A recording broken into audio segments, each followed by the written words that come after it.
ندیم رضا کا سلام۔ بات گلگت بلتستان انتخابات کی۔ پورے پاکستان سے سیاسی رہنما، میڈیا کے دوست احباب سب گلگت اور اسکردو پہنچے ہوئے ہیں۔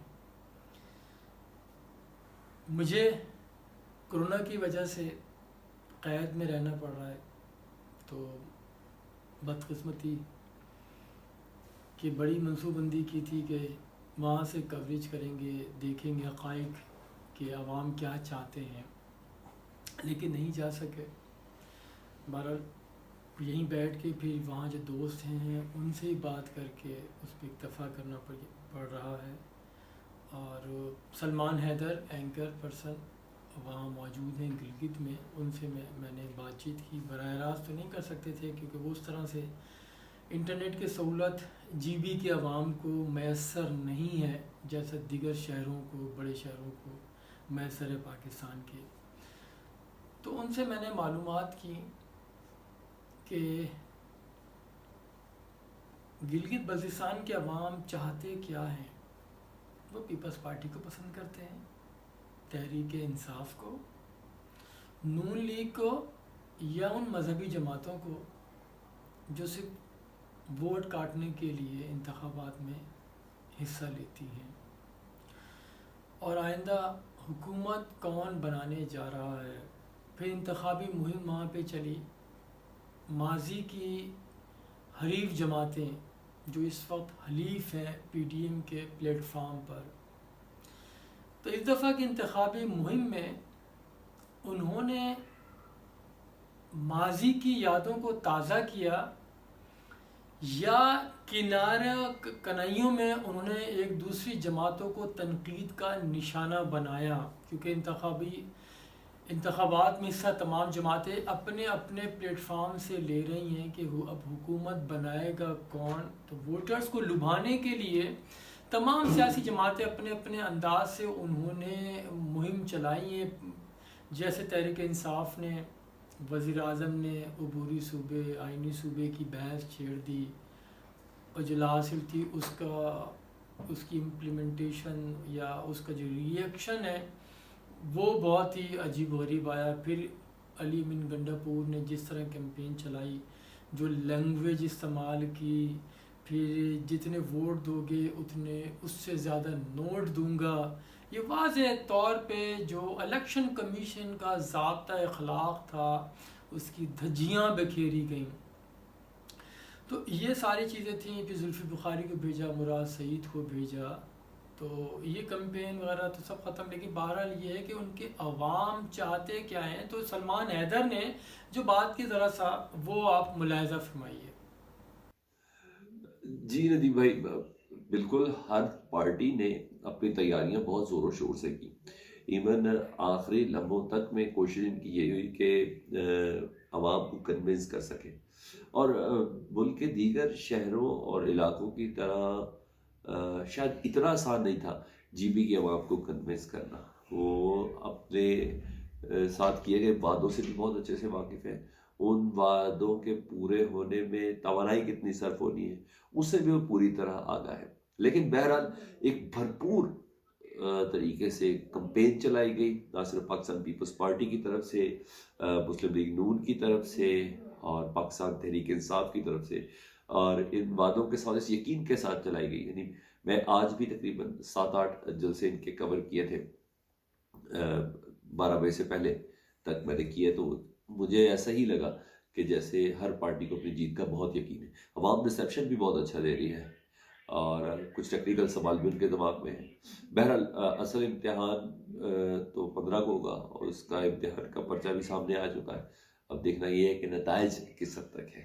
بہرحال ادھر کی عوام نے پیپلز پارٹی کو بھی موقع دیا ہوا ہے، ادھر کی عوام نے نون لیگ کو بھی موقع دیا ہوا ہے، اور ادھر کی عوام نے تبدیلی کی طرف دیکھنا چاہ رہی ہے، اور شاید پچھلے وعدوں پہ دے دیں۔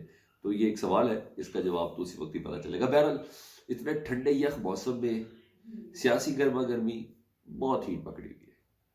ہاں، میں آپ کو بتاؤں کہ مسلم لیگ نون کی حکومت سے پہلے نا پیپلز پارٹی کی حکومت تھی، مہدی شاہ صاحب اس کے وزیر اعلیٰ تھے، اور مہدی شاہ صاحب نے 5 سال بھرپور ادھر حکومت کی تھی۔ لیکن بلاول صاحب ان کی کارکردگی سے بہت مطمئن نظر آئے، اور یہی وجہ ہے کہ انہوں نے اچھا خاصا 20-25 دن کا پڑاؤ ڈالا تھا اس علاقے کے اندر، اور ایک ایک حلقے میں گئے تھے، شہر نہیں، ایک ایک حلقے میں 24 کے 24 حلقوں میں انہوں نے جا کر کمپین چلائی تھی، اور بڑا زبردست مقابلہ تھا۔ لیکن جیسے کہ آپ نے سوال کیا کہ کیا ماضی کی حکومتوں کی طرح یہ ایک دوسرے کی حکومتوں پہ الزام دے رہے تھے نون لیگ پہ بلاول، یا نون لیگ والے یعنی مریم نواز پیپلز پارٹی پہ الزام دے رہی تھی؟ نہیں، بہت ہی ڈھکے چکے الفاظ میں بات ہوئی تھی، کیونکہ مرکز میں ظاہری بات ہے ایک ڈیموکریٹک الائنس ہے جس میں اپوزیشن جماعتیں ساری اکٹھی ہے نا، تو کس پہ الزام لگائیں گے بلاول صاحب کہ انہوں نے آپ سے وعدے پورے نہیں کیے؟ ظاہری بات ہے نون لیگ پہ لگائے گا نا۔ اچھا، کس کے وعدوں کو جھٹلائیں گے؟ ظاہری بات ہے نون لیگ کے جھٹلائیں گے۔ تو بڑا ہی باریکی سے گزرنے کی انہوں نے کوشش کی ہے، لیکن انڈائریکٹلی میں آپ کو بتاؤں وہ نون لیگ پہ الزام لگا رہے تھے۔ اسی طرح مریم صاحبہ، ماضی میں آپ کے ساتھ یہ وعدے ہوئے، ماضی میں آپ کے ساتھ یہ ہوا، ماضی میں آپ کے ساتھ یہ ہوا، ہم سڑکیں بھی بنائیں گے، ہم اسپتال بھی بنائیں گے، آئینی صوبہ بھی بنائیں گے، عبوری صوبہ بھی بنائیں گے، لیکن دراصل وہ سارے جو الزام تھے نا وہ الزام دے رہی تھی پاکستان پیپلز پارٹی پہ۔ لیکن پاکستان تحریک انصاف کی بھی کمپین اسی طرح تھی، وہ باقاعدہ طور پر اپنی کارکردگی 2.5 سال کی نہیں بتا رہے تھے کہ پورے پاکستان میں، مرکز میں، پنجاب میں، خیبر پختونخوا میں ان کی کارکردگی کیا تھی، مہنگائی کے حوالے سے انہوں نے کیا کیا، عوام کو دی جانے والی سہولیات کے حوالے سے انہوں نے کیا کیا، کیا یکساں تعلیمی نظام پاکستان، پورے پاکستان میں وہ لے کے آئے جو وعدہ تھا، کیا صحت کے اوپر اتنا فوکس کیا گیا؟ اس کی بجائے علی امین گنڈا پور ہو، زلفی بخاری ہو، یا سیف اللہ نیازی، یہ سارے بتاتے رہے کہ ماضی میں ان کے ساتھ ادھر کیا ہوا ہے۔ تو بہرحال بڑے محتاط طریقے سے لوگ کمپین کرتے رہے، اور رات کو یہ کمپین ختم ہو گئی ہے، لیکن اب اس وقت کی جو اپڈیٹس یہ ہے نا کہ جوڑ توڑ کا سلسلہ جاری ہے کہ کس کو اپنے حق میں بٹھایا جا سکتا ہے۔ اچھا، آپ نے سیٹوں کی بات کی، سیٹیں ٹوٹل 24 ہیں، اور ادھر کی عوام کو بہت اچھے سے پتا ہے کہ مرکز میں یعنی اسلام آباد میں جس کی حکومت ہوگی، گلگت بلتستان اور کشمیر کی یہ ہسٹری رہی ہے، حکومت وہاں بھی اسی کی ہوتی ہے، تو اگر وہ پیپلز پارٹی کو یہاں سے جتائیں گے تو سارے فنڈز ان کو مرکز سے ملیں، تو مرکز کیوں فنڈ دے گا؟ تو اگر وہ نون لیگ کو جتائیں گے تو مرکز میں حکومت تو پی ٹی آئی کی ہے، تو وہ کیوں جتائیں گے؟ بہت 80% لٹریسی ریٹ ہے، ان کو بہت اچھے سے پتا ہے۔ تو اتنا ہے۔ اچھا، آپ کا یہ سوال کہ عبوری صوبے کے وعدے پہ یقین رکھتی ہے کہ آئینی صوبے کے وعدے پہ یقین رکھتی ہے؟ نہیں، ادھر کی عوام جو ہے، ہماری یوتھ سے بھی گفتگو ہوئی، خواتین سے بھی گفتگو ہوئی، سپورٹ سے ریلیٹڈ جو شخصیات ہیں ان سے بھی گفتگو ہوئی، سیاستدانوں سے بھی ہماری بات ہوئی، تو وہ بہت اچھے سے جانتے ہیں اس بات کو کہ عبوری صوبے، جیسا بلاول صاحب کہتے ہیں ہم نے اعلان کیا تھا، تو عبوری صوبے کے حقوق سے بھی وہ بہت دور تھے۔ ادھر کی عوام جو ہے، ہماری یوتھ سے بھی گفتگو ہوئی، خواتین سے بھی گفتگو ہوئی، سپورٹ سے ریلیٹڈ جو شخصیات ہیں ان سے بھی گفتگو ہوئی، سیاستدانوں سے بھی ہماری بات ہوئی، تو وہ بہت اچھے سے جانتے ہیں اس بات کو کہ عبوری صوبے، جیسا بلاول صاحب کہتے ہیں ہم نے اعلان کیا تھا، تو عبوری صوبے کے حقوق سے بھی وہ بہت دور تھے۔ یعنی اگر پچھلی بار حفیظ الرحمان صاحب ادھر تھے نا، تو عبوری صوبے والی ان کے اندر کوئی گلگت بلتستان اس علاقے کو کوئی ایسی طاقت نہیں گئی تھی، محرومیوں کو صحیح رکھا گیا تھا، ہر چیز کے جو احکامات ہیں نا سیکٹری جی بی اسلام آباد میں بیٹھ کے کرتا تھا، ادھر کے وزیر اعلیٰ کو وہ اختیارات نہیں تھے۔ اچھا، تو عبوری صوبے کا بہت زیادہ دور ہے۔ اب آئینی صوبے کی بات کریں، آئینی صوبہ کیسے بنا سکتے جی؟ آئینی صوبہ بنائیں گے تو اس کے لیے 2/3 میجورٹی چاہیے، آئین میں چینج لے کے آنا ہے، 2/3 میجورٹی ان کے پاس اسلام آباد میں ہے نہیں ہے، نیشنل اسمبلی میں ہے نہیں ہے۔ اچھا چلے 2/3 میجورٹی بھی کسی طرح ذرا معاوضے ہوتے رہتے، کر بھی دی، تو یونائٹڈ نیشنز کی جو ریزولوشنز ہیں ان کو کس طرح وائلیٹ کریں گے؟ پھر تو کہہ دیا جائے گا نا کہ انڈیا کے ساتھ کوئی ڈیل ہو گئی ہے، انہوں نے ادھر کے لوگوں کا استحقاق مارا ہے، ادھر کے ان لوگوں نے استحقاق مارا ہے، انہوں نے دہلی کے مرہون میں نت کر دیا کشمیر کو، جب مقبوضہ کشمیر کو، ہم نے گلگت بلتستان کو اسلام آباد کے مرہون میں نت کر دیا۔ تو وہ جو اپوزیشن وغیرہ جو لان تان آلریڈی کر رہے ہیں کہ کشمیر پہ سودا ہو گیا ہے، یہ ہو گیا وہ ہو گیا، تو ادھر کی عوام کو بہت اچھے سے پتہ ہے کہ یہ صرف لالی پاپ ہے، میٹھی گولیاں، انفراسٹرکچر کی بہتری چاہتے ہیں، ادھر جاب آپشنز چاہتے ہیں، یہ ادھر کی عوام چاہتی ہے۔ لیکن میں سیٹ ایڈجسٹمنٹ بتا دوں آپ کو، جو میں نے پورا جی بی پھرا ہے، تو مجھے ایسا لگتا ہے کہ 24 میں سے نا 12 سے 13 سیٹیں پی ٹی آئی نکال جائے گی۔ ادھر کی عوام اپنا ووٹ ضائع نہیں کرے گی پیپلز پارٹی اور لیگ کو دے کے، انہیں بہت اچھے سے پتہ۔ اور 4 سیٹیں میں ایکسپیکٹ کرتا ہوں، 4 سے 5 پیپلز پارٹی کی ہوں گی، اور 4 یا 5 مسلم لیگ نون کی ہوگی، باقی تحریک ادھر ہے، آزاد امیدوار ادھر سے ہو سکتے ہیں، تو یہ سب چیزیں ہیں۔ تو میرا خیال ہے پاکستان تحریک انصاف ادھر گورنمنٹ بنائے گی۔ Thank you very much, thank you. جی، تو یہ سلمان حیدر کے آپ نے سنا، ان عوام سے بات چیت کی، سیاستدانوں سے بات چیت کی، اور جو مختلف شعبہ زندگی سے تعلق رکھنے والے لوگ ہیں ان سب سے انہوں نے بات چیت کی اور معلومات حاصل کی کہ وہ چاہتے کیا ہیں، کیونکہ ان سب کے سامنے پاکستان میں جو پچھلے 2.25 سال میں ہوتا آ رہا ہے، مہنگائی جس لیول کی ہو گئی ہے پاکستان کی تاریخ میں کبھی نہیں تھی، جو کرنسی پاکستان کی ڈی ویلیو ہوئی ہے، اور جو لوگوں کو گوناگون مسائل کا سامنا کرنا پڑ رہا ہے، بیڈ گورننس کا سامنا کرنا پڑا ہے، تو یہ وہاں پہ پاکستان پیپلز پارٹی اور نون لیگ کو بہت زیادہ محنت نہیں کرنا پڑی کہ حکومت کے جو کارنامے ہیں انہیں گنوانے کے لیے، کیونکہ گلگت بلتستان کے عوام ملک کے 4 صوبوں میں آباد ہیں، جس میں سب سے زیادہ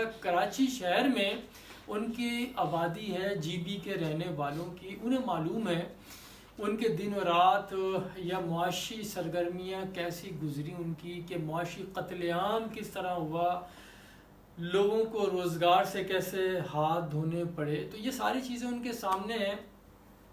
اچھا، پھر جس طرح سے بلاول بھٹو زرداری نے کیمپین چلائی ہے مسلسل 21 اکتوبر سے، وہ وہاں موجود رہے، بعد میں دیگر رہنما گئے، جو سب سے پہلے میدان بلاول بھٹو نے مار لیا۔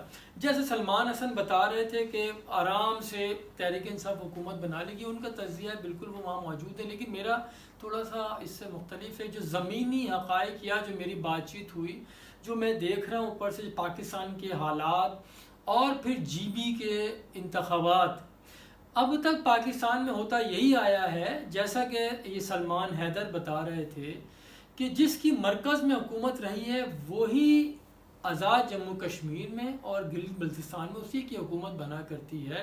یہ ہم نے پیپلز پارٹی کے دور میں بھی دیکھا، پھر نون لیگ کے دور میں بھی دیکھا، لیکن اس دفعہ حالات تبدیل ہو چکے ہیں۔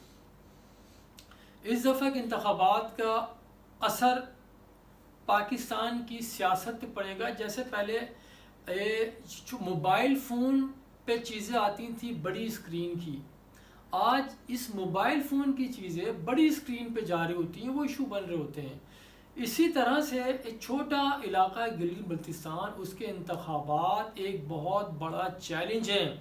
مولانا فضل الرحمان بھی کہہ چکے ہیں کہ خفیہ اداروں کے لیے ان کا شفاف ہونا ایک بہت بڑا سوال ہے۔ تو پھر پی ڈی ایم کی جو کیمپین چل رہی ہے، پھر جو دسمبر کی آوازیں بھی ہیں، پھر مارچ میں سینٹ کے انتخابات بھی ہیں، میں ایسا سمجھتا ہوں اتنا آسان اس دفعہ نہیں ہوگا تحریک انصاف کے لیے حکومت بنانا، ورنہ تو جو زمینی حقائق دیکھ رہا ہوں، جس طرح بلاول بھٹو نے کیمپین چلائی ہے اس کے مطابق جو صورتحال ہے، پھر ان سے متعلق جو نرم گوشہ اسٹیبلشمنٹ میں ہو چکا ہے بلاول بھٹو سے کے لیے، تو اس کو دیکھتے ہوئے میں کہتا ہوں کہ پیپلز پارٹی ہی کو حکومت بنانے کی پوزیشن میں آ سکتی ہے، کیونکہ آزاد امیدوار اس دفعہ ان کا اہم کردار ہوگا میرے نزدیک۔ باقی یہ پاکستان ہے کہ سینٹ کے چیئرمین کا انتخاب ہو یا صدر کا یا وزیر اعظم کا، جو اکثریت میں ہوتے ہیں وہ ایک دم بدل بھی جاتے ہیں، تو بہرحال تو دیکھنا یہ ہے، اور ہماری دعا بھی یہی ہے کہ گلگت بلتستان کے عوام کے حق میں جو بہتر ہو اس کی حکومت وہاں ہونی چاہیے۔ بہت شکریہ، خدا حافظ۔